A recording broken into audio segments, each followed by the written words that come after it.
嘉义市有民众是去一间连锁餐厅，结果所发现这店内呢有2只鸟鼠。这民众甲画面翕落来，真烦恼讲恐惊是有食安的问题。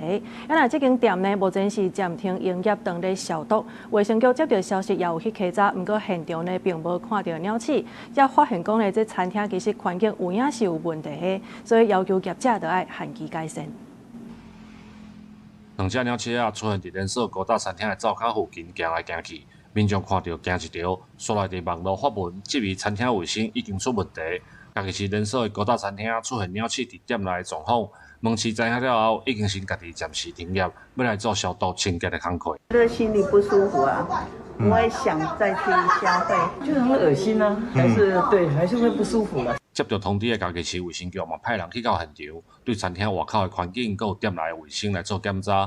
卫生局表示，虽然无看到鸟鼠，不过有发现一寡问题，已经有要求业者限期来改善。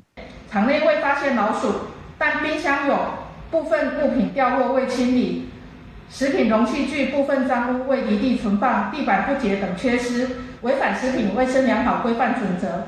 附近的民众表示，这附近餐厅真多，所以加减会看到鸟鼠。